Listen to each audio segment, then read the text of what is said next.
Ayan guys, prito tayo ng daing na bangus. Ayan. Ng okra. Ayan guys. Ating, ano yan? Yan, malinis na to guys.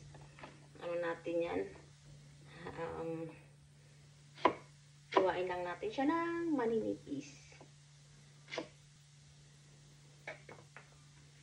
Ganyan lang guys ang ating paghiwa. Ayan. Tapos meron tayong nahiwa na ganyan guys. Ang ating okra. Hindi na natin i-adobo guys kasi meron na tayo. Ito na lang muna ang ating gagawin. Baka nyo kung paano siya lulutuin guys. Ayan guys, ang ating lulutuin guys. Ayan, meron tayong egg. Kamatis guys. Ayan, sibuyas, bawang. Yan, yung ginait-gait natin ng okra, ayan. Tapos yung ating, guys, dinaing na bangus, ayan.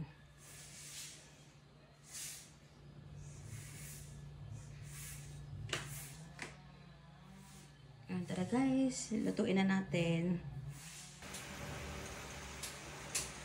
Ayan, prituhin natin ulit guys, yung ating daing, ayan. Ayan, mainit na yung ating mantika guys.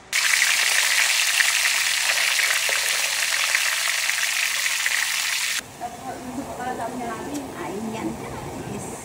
Ayan, tapos na ang ating unang niluto guys. Sila natin yung okra. Ayan. Ayan guys, dito na tayo mag-gigisa sa ating pinagprituhan. Ayan.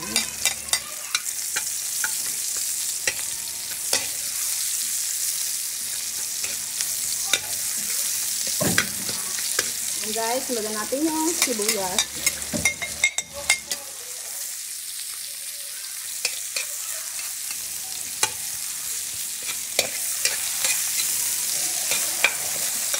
Yan guys, okay na yan. Yan. Ang gagawin po natin yung ating kamatis.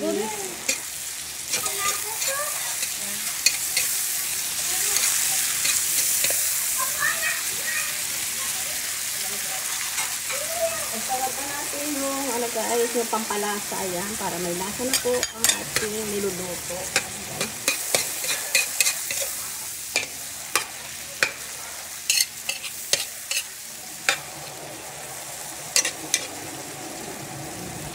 Ayan na guys, ayan okay na yung kamatis guys. Lagyan na natin ang ating okra.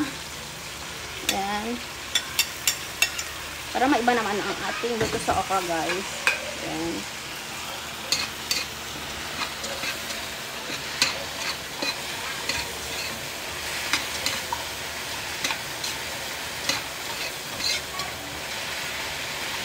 Ganyan lang siya guys.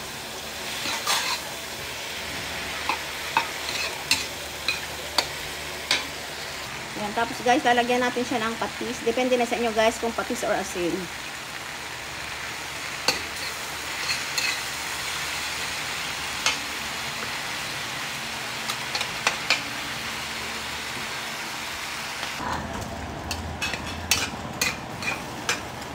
Guys, okay na yan. Lagay natin yung ating itlog. Ayan.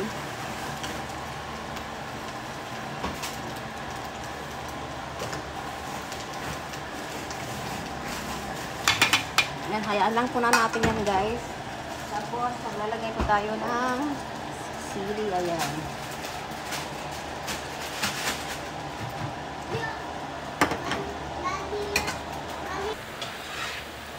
Ayan na guys, pwede na yan.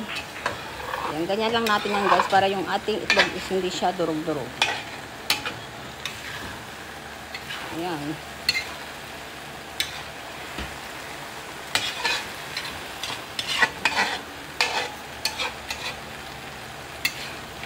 Kasi guys, pag halo kayo ng halo, magdudurog-durog-durog po yung itlog guys. Ayan, ganyan lang siya. Hayaan nyo lang pong maluto yung itlog muna bago nyo siya haluin guys.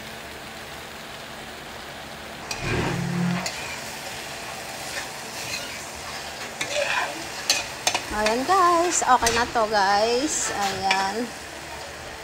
Hanguin na natin.